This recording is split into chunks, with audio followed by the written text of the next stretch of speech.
ஒரு ஊரில் ஒரு இளவரசி இருப்பாங்க. அந்த இளவரசி வந்து எப்படின்னா ரொம்ப அழகியா. அந்த அழகியை வந்து 5 இளவரசர்கள் வந்து காதல் பண்ணுவாங்களாம். அந்த 5 இளவரசர்களும் என்ன பண்ணுவாங்க அப்படின்னா ரொம்பவே விருப்பப்பட்டே இருப்பாங்களாம். எப்படின்னா அந்த 5 இளவரசர்களும் எப்படின்னா ஃப்ரெண்ட்ஸ் மாதிரி ரொம்பவே ஆசைப்படுவாங்களாம். ஏன்னா அவங்களுடைய எப்படி சொல்கிறது, அந்த இளவரசியோட கண்ணில் ஒரு சொட்டு கண்ணீர் வந்தால் கூட அப்படியே இவங்க ரத்த கண்ணீரே வடிப்பாங்களாம். அப்படி ஒரு லவ்வர்ஸ் அவங்களோட இருந்துகிட்டு இருப்பாங்களாம். அப்போ என்ன ஆகும் அப்படின்னா அந்த இளவரசி இருக்கிறாங்களே அவங்க என்ன பண்ணுவாங்க, திடீர்னு வந்து அவங்களுக்கு வந்து இசைனா ரொம்ப பிடிக்குமா, அதனால் மியூசிக் வந்து ரொம்ப பிடிக்கும் அப்படின்னு ஆசைப்பட்டே இருப்பாங்களாம். அதாவது யாராவது பாட்டு பாடினா ரொம்ப பிடிக்குமா.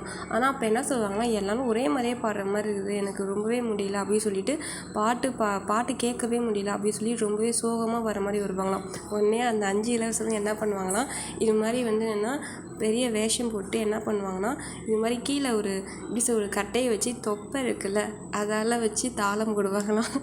5 பேரும் தொப்பையில் தாளம் போட்டு உடனே எல்லோரும் சிரிக்க வைக்கிற மாதிரி ரொம்பவே எப்படி சொல்கிறது ஒரு புதுமையான, அதாவது வாத்தியமே இல்லாமல் சத்தமே, அதாவது காற்று சத்தம், அது மாதிரி ஒலிகள் சத்தம், அது மாதிரி கல் சத்தம், அது மாதிரிலாம் எல்லா சத்தத்தையும் எடுத்து எழுப்பி புதுசான ஒரு இசையை கொண்டு வந்து அந்த இளவரசி முன்னாடி அப்படியே களை கட்டுவாங்களாம்.